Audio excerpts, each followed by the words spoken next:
Hey there, Brunel Sabrin. It's May 4th, standing in a field that's going into canola behind me. One of the questions that's always asked is, what is the optimal rate of nitrogen to grow a crop of canola? And there's all sorts of numbers out there. When I started my career 30 years ago, I think we were using 3.5 to 3.75 pounds of nitrogen to produce 1 bushel of canola. That was kind of a rule of thumb.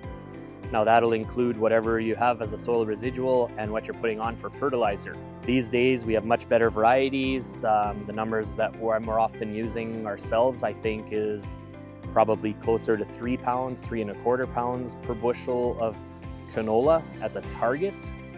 But when I look at the benchmarking data that we have over the last 3 or 4 years, the top best yielding fields, they're running a lot more efficiently than that. They're down to 2.5. So what is it that allows us to get to that number? Is it just a case that we're getting more nitrogen released out of the soil, ideal rainfall, no drowned out areas, so therefore that's what's giving us that efficiency? There's a lot of ins and outs to nitrogen over the course of the season. There's what's left in the soil, what we're putting on for fertilizer, but then you've got denitrification and leaching losses, you've got immobilization, but you've also got mineralization. So depending on how much organic matter you've got in your soil, what soil moisture conditions are like, what the temperatures are like, this is all going to dictate how active those microbes in the soil at making nitrogen more available. So at the end of the day, what is the optimal rate? Another reason that we are here today is this field is going to be part of the Manitoba Canola Growers Association on-farm research program for this year. We are conducting exactly that on this field, is nitrogen rate trials. We're helping facilitate this for the canola growers.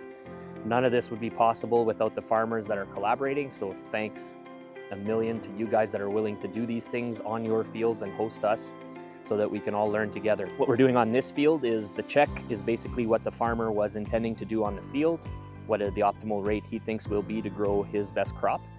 But then we are doing 2 treatments besides the check. It's going to be up 25% more nitrogen and 25% less nitrogen. So the whole idea is finding that sweet spot. What is the optimal rate? So another thing that we have going on in this field today is we are putting in a strip for a pilot project for a yield enhancement network. Now, what is that? A yield enhancement network is basically benchmarking or peer group learning. There's a couple of these groups running in Canada. This is going to be the first one in Western Canada, to my knowledge, on the prairies. And basically the Canola Council approached us to see if we can help them run a pilot program or a proof of concept to see how it would work on canola. The groups out in Eastern Canada right now are on winter cereals. So this will again be another first, being in North America probably, or in Canada, on canola. What are we doing is basically we're going to pick a 3 to 5 acre strip out of this field. So we're going to use one of the replicates from the trial. And we're starting off with the soil test in that strip, but then we'll do a couple of rounds of tissue testing in crop. But we'll be following this crop intensely, documenting everything that's happening to it, including the weather, how much precipitation, solar heat units, growing degree days, etc., etc. We're going to capture all of that information, but then we're going to do that on a dozen or so fields so that we can start comparing field to field to field what is giving us not only the best yields, but the best, where are we realizing our best potential. So looking at everything from fertility to water use to pest pressure, timing of everything. I mentioned we're doing a couple of rounds of intensive tissue sampling, but we'll also be taking a harvested sample that we'll also send away for mineral analysis. So it's going to help tell us what's going into the plant in terms of nutrients, but also what's getting moved over to the seed.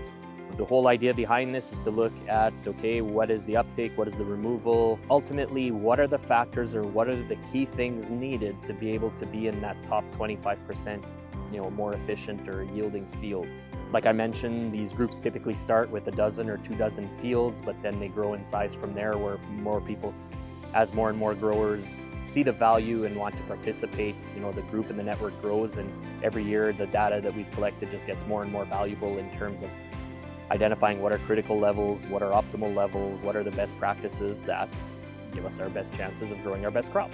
The whole idea is to answer the 3 basic questions. How good are we? How good could we be?